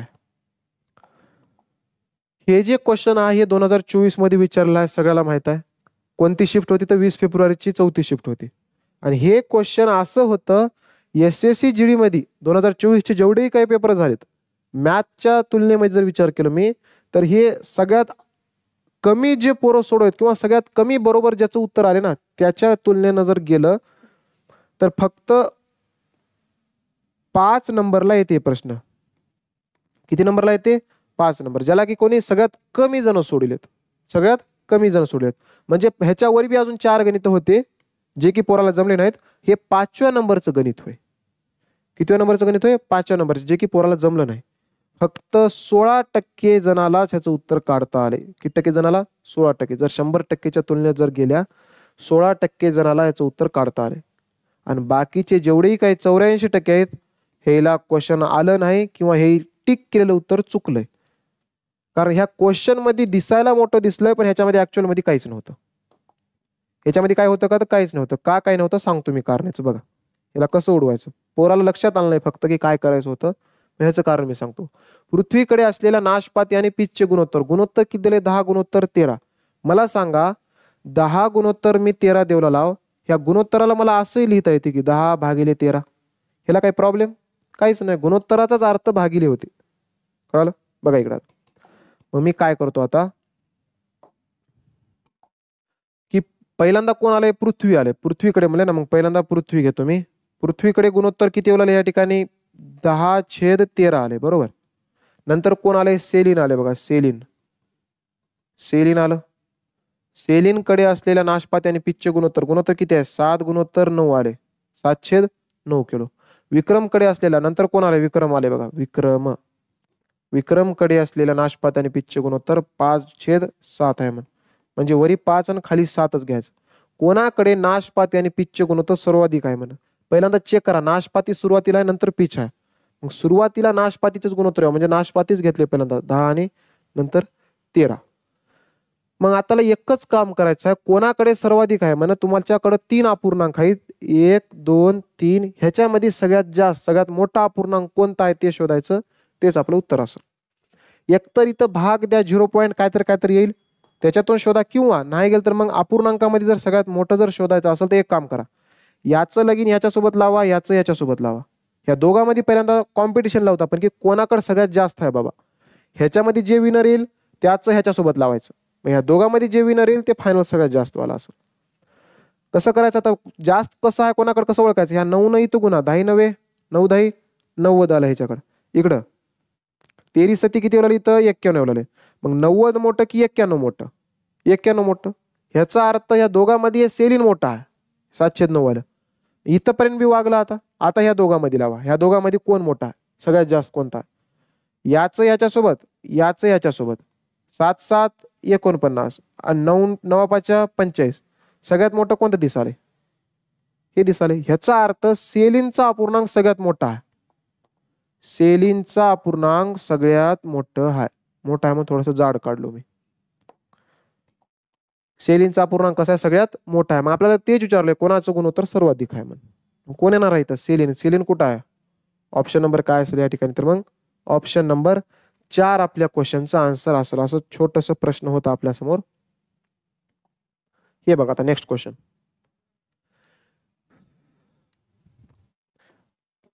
एका वर्गातील 22 विद्यार्थ्यांचे सरासरी वजन 42 किलो आहे 33 किलो आणि 39 किलो वजनाचे 2 नवीन विद्यार्थी सामील झाले तर 24 विद्यार्थ्यांचे नवीन सरासरी किती म्हणाले? 24 विद्यार्थ्यांची नवीन सरासरी किती आहे? क्वेश्चन काय हार्ड नाही. ह्याला शॉर्टकट टेक्निक बी होती पण थोडंसं मी बेसिक मेथड सांगतो. कारण शॉर्टकट टेक्निक 3-4% जणाला समजेल, बाकीच्याला काही समजना, कारण ते डोक्याच्या वरी जाते. त्याच्यामुळे बघा इकडं की एका वर्गातील किती विद्यार्थ्यांचे सरासरी वजन? टोटल विद्यार्थी होते 22. 22 विद्यार्थ्यांचे सरासरी वजन किती आहे म्हणाले या ठिकाणी? तर 42 किलो आहे म्हणाले. किती किलो आहे म्हणाले? 42 किलो. सरासरी ह्याचा अर्थ एका पोराचे 42 किलो असं घ्या तुम्ही. एका पोराचं 42 किलो वजन. असे किती पोर आहेत या ठिकाणी? 22 पोर आहेत. मग टोटल किती किलो बेरीज होते बघा बरं. टोटल किती किलो बेरीज होते? 22 न गुणा 22 दोन्ही 44 चे 4, हातचे आले 4. 22 चोक 88. 88 अधिक 4 किती येते या ठिकाणी? 92 येते बघा. टोटल बेरीज किती आहे त्याच्या वजनाची? 924 किलो आहे. टोटल सगळ्याचं मिळून किती किलो झालं? 924 किलो झालं बेरीज त्याची. 33 किलो आणि 39 किलो वजनाऐवजी 33 किलो आणि 39 किलो वजनाचे 2 नवीन विद्यार्थी आले पहिल्यांदा 22 विद्यार्थी होते, बरोबर आहे. आता अजून 2 कार्यकर्ते आहेत. किती कार्यकर्ते आहेत? 2 कार्यकर्ते. 2 कार्यकर्ते आल्यावर किती किलो वजन होतं त्याचं? 33 किलो आणि 39 किलो. म्हणजे अजून त्याच्यामध्ये ऍड होणार. एक 33 किलोचा आहे प्लस अजून एक किती किलोचा आहे? 39 किलोचा आहे. किती किलोचा आहे? 39 किलोचा. मग आता टोटल मिळून बेरीज करा बरं किती येते इथं? हे 924 आणि हे 33 प्लस 39. बघू त्या ठिकाणी किती येते. 924 ला इथं लिहितो मी 924 प्लस इथं 30 आणि 30 की झाले 60 आणि 9 आणि 3 की झाले 12. 60 आणि 12 60 70 72.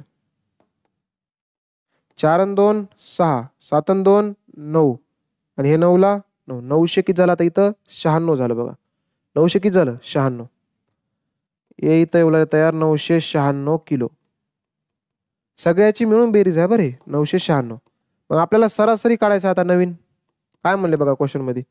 तर 24 विद्यार्थ्यांचे सरासरी वजन किती असेल म्हणून. आता 24 विद्यार्थ्यांचं जर सरासरी जर मला काढायचं असेल, सरासरी बरोबर सूत्र काय आहे? 24 जणांची बेरीज वरी टाका आणि बेरीज आपण काढल्या का 2 जेव्हा प्लस झाले होते तेव्हा टोटल 24 जण झाले इथं आणि बेरीज किती झाली? 996.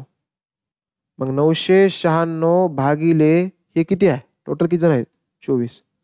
कटत असेल कट करा, जसं की 4 सख 24, 4 दोन्ही 8, 1 उराले 9 झाले, 4 चौक 16, 17 18 19 3 उरले, 4 8 मध्ये 4 9 36, 6 आहे, 6 एकचा पडा लिहून टाका इथं, 6 1 6, साइन चौक 24, साइन चौक 24 आलं.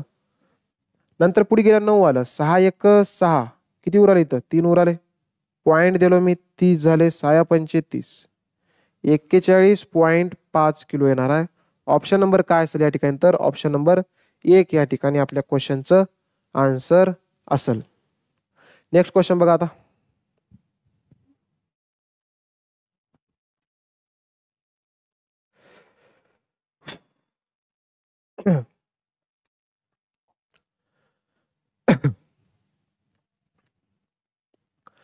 एक माणूस 1 रुपयात 35 आंबे विकत घेतो, तो 1 रुपयात किती आंबे विकतो ज्यामुळे त्याला 30% तोटा होतो. आता हे नफा तोटावरचं क्वेश्चन होय, ह्याच्यात बी जास्त वेळ लागणार. फक्त एक टेक्निक समजावं आपल्याला. काय टेक्निक समजायचं बघा. 1 रुपयात किती आंबे विकतो ज्यामुळे त्याला 30% तोटा होतो. पण 30% तोटा होतो ह्याचा अर्थ जर 100 रुपयाची जर वस्तू असेल तर ते किती रुपयाला जाणार आहे, 30% तोटा म्हणजे 70 रुपयाला जाणार आहे. आणि हे कशाचं गुणोत्तर होय माहित आहे, हे रुपयाचं गुणोत्तर होय. कशाचं गुणोत्तर होय, रुपयाचं.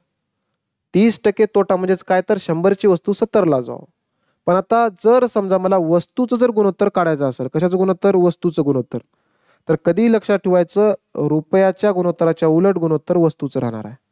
रुपयाच्या गुणोत्तराच्या उलट गुणोत्तर कशाचं राहणार आहे, वस्तूचं. हे 70 ह्याला द्या, हे 100 ह्याला द्या. जर कटत असेल तर कट करा, हे एक कटलं हे एक कटलं. म्हणजे सुरुवातीला खरेदी करताना 7 वस्तू होते, आता किती वस्तू आहेत, तर 10 वस्तू आहेत.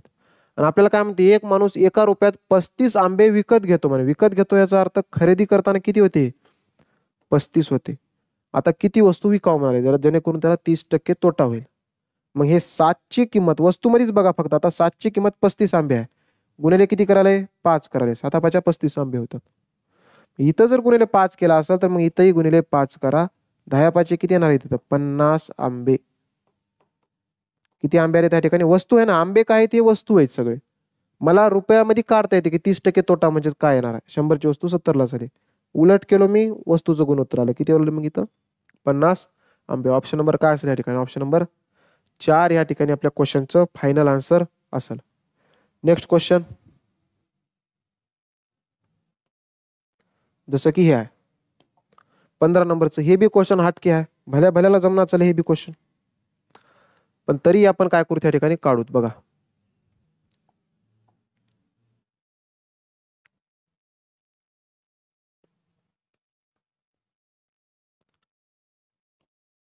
काय म्हणते या क्वेश्चन मध्ये, की 2 वर्षासाठी, किती वर्षासाठी, तर 2 वर्षासाठी, 2 वर्षासाठी ठराविक व्याज दराने, किंवा इथं व्याज दराने करा, दराने झाले, व्याज दराने मुद्दलावर साधे व्याज आणि चक्रवाढ व्याज अनुक्रमे 12,800 रुपये आणि 14,400 रुपये आहे. तर मुद्दल किती आहे म्हणाले, मुद्दल काय म्हणाले, तर किती आहे म्हणाले. एक गोष्ट ह्याच्यामध्ये हे क्वेश्चन सांगण्याच्या अगोदर थोडंसं एक बेसिक कन्सेप्ट सांगतो, किंवा पुढे सांगतो हळूहळू करत बघा. 2 वर्षासाठी व्याज दराने मुद्दलावर साधे व्याज आणि चक्रवाढ व्याज अनुक्रमे किती आहे म्हणाले, 12,800. म्हणजे एक आहे 12,800 आणि हे किती आहे या ठिकाणी, 14,400 आहे, 14,400. मग आपण एक काम करू त्या ठिकाणी बघा, की इथं एक गोष्ट लक्षात ठेवायचं, हे वय सरळ व्याज, हे का वय तर सरळ व्याज होय, आणि हे का वय या ठिकाणी चक्रवाढ व्याज, हे का वय चक्रवाढ व्याज. मला काय काढायचं आहे पहिल्यांदा सुरुवातीला, तर दर काढायचा. काय काढायचं आहे, तर दर. आता दर कसं निघते, कधी लक्षात ठेवायचं, पहिल्या वर्षाचं सरळ व्याज आणि चक्रवाढ व्याज सारखंच राहते. पहिल्या वर्षाचं सरळ व्याज आणि काय म्हणलो मी, चक्रवाढ व्याज सारखंच येणार आहे. तुम्ही करून बघा एक वेळेस, एका वर्षाचं सरळ व्याज बी काढा आणि चक्रवाढ व्याज बी काढा, सारखं येते. बदल कुठे येते, दुसऱ्या वर्षापासून. कारण सरळ व्याज मध्ये दरवर्षी सारखंच व्याज येते. जर एका वर्षाला 2,000 रुपये व्याज येत असेल तर दुसऱ्या वर्षी 2,000च व्याज येणार आहे. आपण चक्रवाढ व्याज मध्ये उलट होते, कारण एका वर्षाखालील समजा 2,000 रुपये व्याज आले, मग आता पुढच्या वर्षी काय येणार आहे, जे मुद्दल आहे त्याच्यावर बी व्याज लागते, प्लस ह्या 2,000 रुपयावर बी व्याज लागते, व्याजावर व्याज लागते. मला सगळ्यात अगोदर इथं दर काढावं लागेल. दर काढल्याशिवाय मला मुद्दल सापडणार. मग दर निघते कसं बघा, सरळ व्याज आहे नाही, हे काय सरळ व्याज आहे. मग मी एक काम करतो, ह्याचं 2 वर्षाचं वय आहे. मग एका वर्षाचं सरळ व्याज किती निघते बघा बरं. एका वर्षाचं सरळ व्याज ह्याला भागिले 2 करा. बे सख 12, बे चोक 8, बे झिरो जा 0, बे झिरो जा 0. पहिल्या वर्षाचं सरळ व्याज एवढं आहे आणि चक्रवाढ व्याज सुद्धा तेवढंच राहते 6400. मग आता इथं दुसऱ्या वर्षाचं व्याज किती असेल मला सांगा. इथं 6400 असेल. दुसऱ्या वर्षी 6400, कारण तेवढंच राहते. पण चक्रवाढ व्याज मध्ये मला सांगा 14400 मधून 6400 गेले किती उरलेत. 0 मधून 0 गेले 0 0, 4 मधून 4 गेले 0, 14 मधून 6 गेले, 4 आणि 4 8, एवढं उरले. म्हणजेच आता जर मला दर जर काढायचा असेल, जेवढ्यानं वाढाले तेवढे टक्के समजायचं की तिथं दर असेल. कारण रेट व्याजावर जे लागाले, व्याजावर जे बी काय लागाले ते काय असणार आहे, इथं दर राहणार आहे. जसं की उदाहरणार्थ समजा इथंही 10,000 रुपये होते, इथंही 10,000 रुपये होते. एक असं समजा हे सरळ व्याज होय आणि हे होय चक्रवाढ व्याज. ठीक आहे. मी काय केलो, पहिल्या वर्षा खातील इथे 2,000 रुपये व्याज आले. समजा इथे किती रुपये आले, पहिल्या वर्षामध्ये 2,000 रुपये आले. चक्रवाढ व्याज बी किती येते, 2,000 रुपये व्याज देते. मग आता इथे किती झाले, टोटल 12,000 रुपये झाले बघा एका वर्षामध्ये. इथे किती झाले, आता इथं 12,000 रुपये झाले. दुसऱ्या वर्षी इथं 2,000 रुपयेच व्याज येते, पण इथं आता 2,000 रुपये व्याज येणार. आता इथं 12,000 रुपयावर व्याज निघते. 12,000 रुपयावर. पहिलं कसं होतं, 10,000 रुपयेवरच व्याज येत होतं. 10,000 रुपयावर व्याज, समजा इथं 2,000 रुपये आले. पण एक एक्झाम्पल देऊनच सांगतो मी, जसं की बघा इकडं, म्हणजे थोडंसं अजून डिटेलमध्ये क्लिअर होईल. थोडं टाइम जाईल पण येऊन जाते. समजा इथं 100 रुपये आहेत. किती रुपये आहेत, 100 रुपये आहेत. 2% दर आहे. किती टक्के दर आहे, 2%. इकडे बी 100 रुपये आहेत आणि किती टक्के दर आहे, 2% दर आहे. आणि जेवढेही टक्क्याचं दर राहते तेवढंच व्याज राहते, एवढं लक्षात ठेवा. जसं की 100 रुपये आहेत, किती टक्के दर आहे, 2%. याचा अर्थ 2 भागिले 100, 1 2 1 2, बे 1 बे, 2 रुपये व्याज आहे. इथं किती रुपये व्याज आहे, 2 रुपये व्याज आहे. मला सांगा पहिल्या वर्षी व्याज किती रुपये आले, 2 रुपये आले. दुसऱ्या वर्षी व्याज किती रुपये येणार आहे, 2 रुपयेच येणार आहे. तिसऱ्या वर्षी व्याज किती रुपये येणार आहे, 2 रुपयेच येणार आहे. मग आता मी काय करतो, आता तिथं बघा पहिल्या वर्षी किती रुपये आले, या ठिकाणी 100 रुपयाचे 2% काढा. इथं किती आहेत, 2 रुपयाचे आहेत. पण आता दुसऱ्या वर्षी जे व्याज येणार आहे, दुसऱ्या वर्षीचं व्याज 100 रुपये तर पहिले होते आणि एका वर्षाचं व्याज किती आले, 2 रुपये आले. मग आता इथं तयार झाले 102 रुपये. किती रुपये तयार झाले, या ठिकाणी 102 रुपये तयार झाले. मग आता 102 रुपये तयार झाले. मग ह्याचे किती टक्के दर आहे, आता 2% काढा. 2%, 2 भागिले 100, 1 2 गेलं, इथं दशांश द्या. 1.02 गुणिले 2 करा. बे 2 4, बे 0 जा 0, बे 1 बे, 2.04 रुपये आले. 2 पॉईंट किती रुपये आले, 0.4 आले. मग ह्याचा अर्थ हे वरी कितीनं वाढाले मला सांगा बरं. 0.4 न चालले, 0.04 न चालले, सॉरी 0.04 न चालले, बरोबर आहे. मग ते 0.04 का होय, ते चक्रवाढ व्याज, व्याजावर बी व्याज लागले. 2 रुपयावर व्याज लागलेलं होय, 2 रुपयावर व्याज लागलेलं होय. मग ते जर मला जर काढायचं जर असेल तर मग मला काय करावं लागतं, मी सांगतो इकडे बघा. ते जर मला जर काढायचं जर असेल तर दर मला काढायचा आहे. इथे किती रुपये आहेत, 2 रुपये.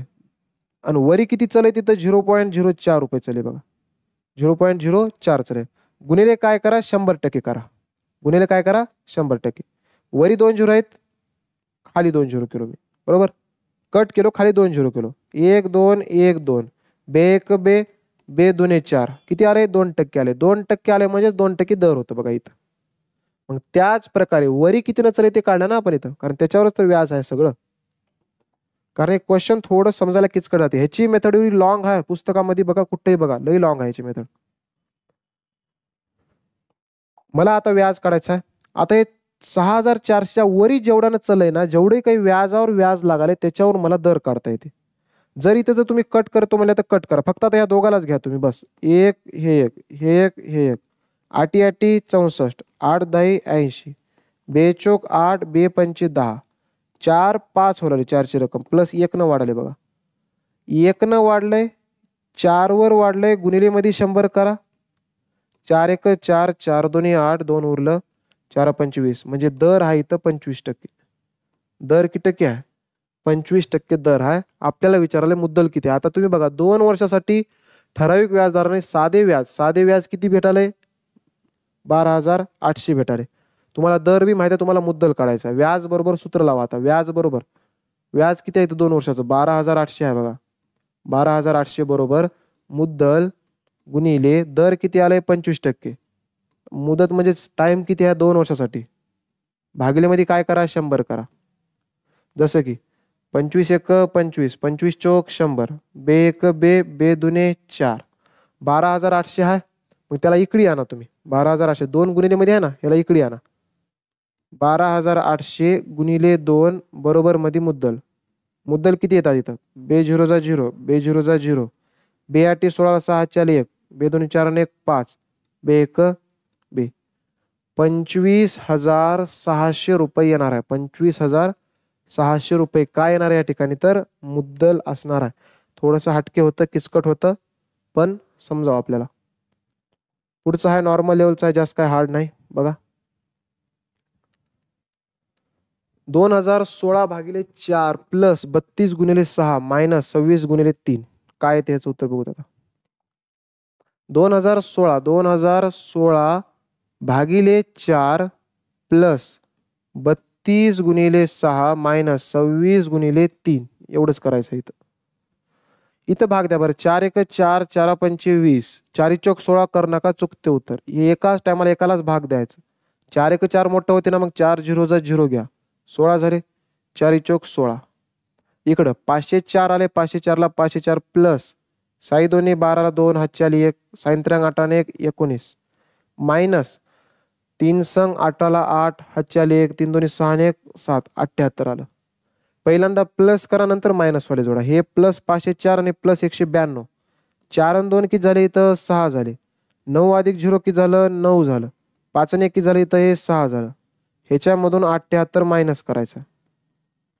696 मधून 78 गेले. तुम्ही काहीच कर नका. 96 मधून 78 मायनस करा फक्त. 96 मधून 78. 78च्या पुढे जर 2 दिलो मी, 2 दिल्यावर किती होतात? 80. ठीक आहे. 80च्या वरी 90, 96, 16, 16 आणि 2 किती येते? 16 आणि 2 18. 600 कॉमनच येणार आहे. मग 618 हे असेल त्याच्यामधलं अंतर. ऑप्शन नंबर किती येईल या ठिकाणी? ऑप्शन नंबर 3 या ठिकाणी क्वेश्चनचं आन्सर असेल. नेक्स्ट क्वेश्चन आता.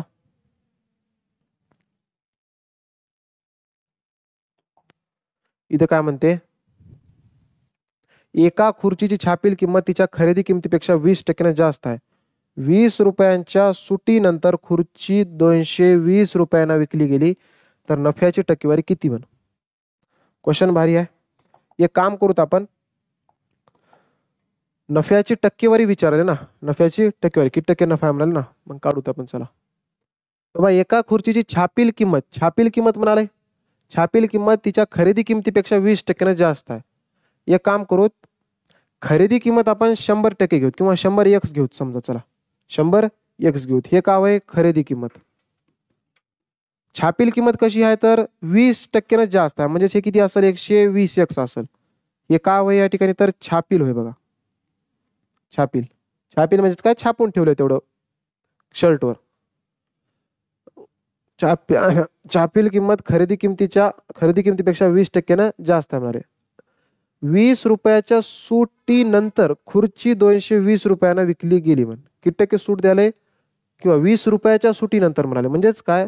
सूट कधी लक्षात ठेवायचं? छापील किमतीवरच भेटणार आहे. जे बी काय तुमच्या शर्टवर लिहून राहते का नाही 525, जे बी काय असेल त्याच्यावरच डिस्काउंट देणार आहे. त्यांना मग म्हणजेच काय? 120x वर एक काम करा. 120x होते समजा, रुपये होते समजा, एवढं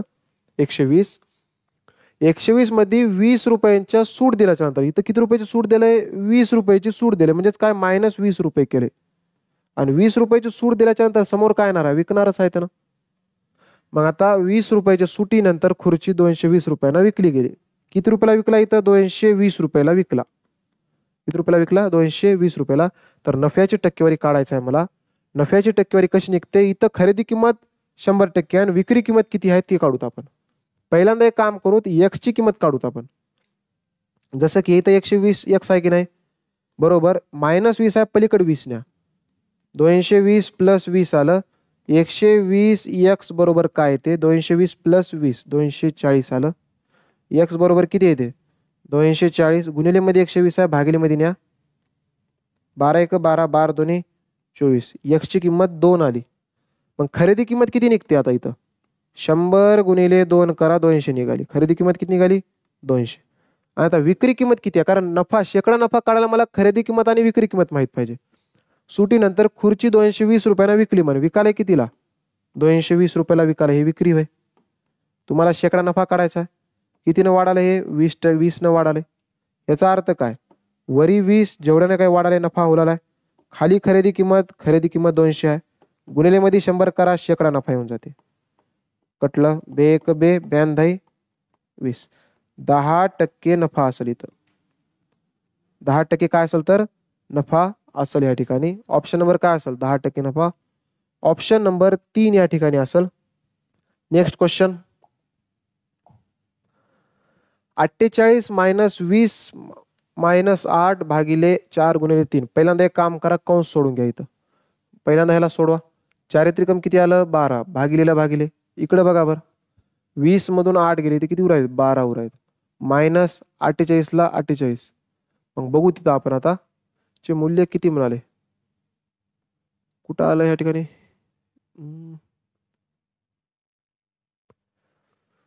हा पहिल्यांदा एक काम करायचं गलती कुठं झाली सांगतो मी कारण इथं तर कंस होतच आहे ठीक आहे मी फक्त या कंसकडे माझं लक्ष गेलं नाही 4 गुणिले 3 तर आहेच. त्याच्यानंतर ह्याला कंस मधून मी बाहेर काढलो बघा ह्याला कंस मधून काय केलं बाहेर काढलो 20 मधून 8 गेले किती उरले इथं 12 आले. पण त्याच्यानंतर अजून एक कंस राहिला इथं का हे मोठा राहिला नाही हे राहिले. मग हे याच्यामध्ये येणार आहे असं डायरेक्ट इथं 12 भागिले 12 करता येईना कारण इथं कंस मी बघितलं नव्हतं आता बघितलं मायनस इथं एक कंस आहे म्हणजेच काय फक्त मी ह्याला काढलो बाहेर 12 आलं 48 - 12 हे कंस मध्ये पडलं. आता हे मला कट करायचं नाही तर 12 1 12 पहिल्यांदा कंसच सोडावं लागेल मला. मग 48 मधून 12 गेले इथे किती उरलेत बघा 8 मधून 2 गेले 6 उरले 4 मधून 1 गेलं 3 उरलं हे भागिले मध्ये 12 आहे 36 भागिले 12 12 1 12 12 2 24 12 3 36. ऑप्शन नंबर काय असेल तर मग 2 असेल. अशा टाईपचं हे क्वेश्चन होतं. नेक्स्ट क्वेश्चन सरळ व्याज दराने ठराविक रक्कम 10 वर्षात स्वतःच्या 7 पट होते तर 20 वर्षात समान व्याज दराने स्वतःच्या किती पट होईल म्हण. अशा टाईपचे क्वेश्चन भरपूर मी बॅच मध्ये शिकवलं होतं सरळ व्याजवरचं शॉर्टकट टेक्निकच आहे याची पण कसं सोडवायचं बघा इकडं काय होलेलं माहित आहे सरळ व्याज दराने ठराविक रक्कम 10 वर्षात स्वतःच्या 60 पट होलाली. सरळ व्याजाने होलाली स्वतःच्या किती पट होलेली 7 पट. मग समजा की बाबा हे मुद्दल जर 1 असेल तर हिनं किती बनाली इथं रास किंवा मिश्रधन किती बनाली इथं 7 पट होलाली म्हणजेच काय तर 7 होलाली किती उरली 7 उरली. पण मला फक्त व्याज पाहिजे सुरुवातीला काय काढायचं आपल्याला व्याज काढायचं बघा व्याज बरोबर आहे. एक मुद्दल आहे आणि रास किती आहे 7 आहे म्हणजे या 7 मध्ये 1 रुपये व्याज सोबत आहे व्याज प्लस मुद्दल आहे याच्यामध्ये. मग एक मुद्दल होते एक मुद्दल मायनस केलो 7 मधून गेले किती उरलं 6 व्याज उरले. व्याज किती भेटाले 6 व्याज किती व्याज या ठिकाणी 6 व्याज. एक काम करायचं 10 वर्षात बनाले किती वर्षात बनलं हे 10 वर्षात किती वर्षात 10 वर्षात. फक्त व्याज काढलो रासचं मला आता काही काम नाही म्हणून मी पहिल्यांदा व्याज घेतलो स्वतःच्या 7 पट होते. जर 20 वर्षात ती समान व्याज दराने स्वतःच्या किती पट होईल म्हण. 10 वर्षामध्ये किती पट व्याज भेटाले 6 व्याज भेटाले 10 वर्षात बरोबर. आता 20 वर्षामध्ये किती भेटेल मला सांगा. इथं गुणिले 2 करावं लागेल मला 20 वर्ष आणायला. इथं किती येणार आहे 20 वर्ष येणार आहे. मग इथं जर गुणिले 2 केलं तर मग इथं बी गुणिले 2 करावं लागेल. व्याज किती होते बघा 6 2 किती पट झाली तर 12 पट झाली. हे वय व्याज फक्त. आणि मुद्दल किती होतं मुद्दल जशाला तसं 1 ला 1. पण आपल्याला काय म्हणले व्याज किती पट होईल म्हणलं नाही रक्कम किती पट होईल म्हणले. समान व्याजदराने स्वतःच्या किती पट होईल स्वतःच्या किती पट होईल. व्याज 12 पट झाले मुद्दल 1 आहे 12 अधिक 1 हे किती झाले टोटल रास किती येणार आहे मग 13 पट होणार आहे. किती पट होणार आहे 13 पट. कारण डायरेक्ट इथं 7 घेऊन 7 2 14 करता येणार आपल्याला उत्तर चुकते कारण व्याजच दुप्पट तिप्पट होणार आहे. ह्याच्यामध्ये एक एक्स्ट्रा येऊ लागले मग या एकाला एक घेता येणार म्हणून मी फक्त व्याज घेतलो. 10 वर्षात व्याज 6 पट झाले मग 20 वर्षांमध्ये 12 पट होणार आहे. व्याज 12 पट आहे पण रक्कम किती पट होलेली म्हणजे मुद्दल प्लस व्याज पाहिजे. 1 मुद्दल प्लस 12 व्याज टोटल 13 पट. ऑप्शन नंबर काय असेल मग? ऑप्शन नंबर 4 या ठिकाणी आपल्या क्वेश्चनचं आन्सर असेल. हे होतं 19 नंबर क्वेश्चन. आता येऊ सगळ्यात लास्ट क्वेश्चनला, जे की असेल 20वा. का याचं बघा उत्तर आता फायनल. की विक्रमला एका परीक्षेत 32% गुण मिळाले आणि तो 15 गुणांनी अनुत्तीर्ण झाला. ह्याचा अर्थ काय? हे शेकडेवारी मधला प्रश्न आहे. विक्रमला एका परीक्षेत 32% गुण मिळाले आणि तो 15 गुणांनी अनुत्तीर्ण झाला. जर त्याला 57% गुण मिळाले असते तर त्याला उत्तीर्ण गुणापेक्षा 10 गुण जास्त मिळाले असते. तर परीक्षेसाठी उत्तीर्ण गुण किती आहेत? उत्तीर्ण गुण म्हणजे काय? पास. म्हणजेच काय? त्याला बिचाराला विक्रमला किती टक्के गुण भेटले? 32% गुण भेटले. किती टक्के भेटले? 32% भेटले. समजा टक्केवारी बरोबर आहे. आणि तो 15 गुणांनी अनुत्तीर्ण झाला. जर समजा एक इमॅजिन करा, जर समजा ह्याला जर 15 मार्क जर भेटले असते, किती गुण भेटले असते? 15 गुण. 15 गुण जर भेटला असतं तर लेकरू आपलं पास झालं असतं. म्हणजेच 32% प्लस 15 गुण जर भेटले असते तर हे काय झालं असतं? लेकरू आपलं पास झालं असतं. पास. बरोबर. मग अजून पुढे काय म्हणाले? जर त्याला 57% गुण मिळाले. जर त्याला किती टक्के गुण मिळाले? आता 57%.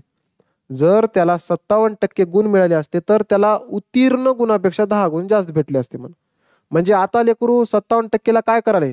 10 गुण एक्स्ट्रा घेऊन येऊ. मग जर लेकराला मी फक्त पासच करतो आता, मग पास करायसाठी जे एक्स्ट्रा 10 आलेत का नाही, ते 10 गुण मला मायनस करावं लागेल. 10 गुण काय करावं लागेल? मला मायनस करावं लागेल. मग इथं बी लेकरू पासच आहे आणि हे बी लेकरू का आहे? पासच आहे. काटावरच पास आहे बी. याचा अर्थ इथले मार्क आणि इथले मार्क हे दोन कसे आहेत? तर बरोबर आहेत. इथले मार्क आणि इथले मार्क कसे आहेत? हे दोन बरोबर आहेत. मग तुम्ही आता ह्याच्यावरून काय करायचं आहे? तर तुम्ही टक्केवारी एकीकडे आणा आणि गुण एकीकडे आणा. टक्केवारी कसं एकीकडे आणायचं? टक्केवारीमध्ये एक काम करा, छोट्या आकड्याला मोठ्या आकड्याकडे घेऊन जा. जसे की बघा इथं 32% आहे ना, हे प्लस मध्ये आणायला तिकडे न्या. कारण ते जर इकडे आणल्या तर उगं फुकट मायनस मध्ये होते, अजून किचकट होते. त्याच्यामुळे छोट्याला मोठ्याकडे न्या बस. या 32%ला मी तिकडे नेतो, -10 गुणला इकडे आणतो या 15 गुण सोबत. म्हणजे इथं 15 प्लस ते मायनसचं इकडे आलं, प्लस 10 गुण आलं. बरोबर मध्ये हे इथं 57% आणि प्लस 32% आहे, तिकडे गेल्यावर -32% झालं. मग इथे किती आले? 15 प्लस 10 बघा बरं, इथं आले 25 गुण आले. आणि टक्केवारीमध्ये बघा बरं किती उरले? 7 मधून 2 गेले, 5 उरले. आणि 5 मधून 3 गेले, 2 उरले. बरोबर. 7 मधून 2 गेले, 5 उरले आणि 5 मधून 3 गेले, 2.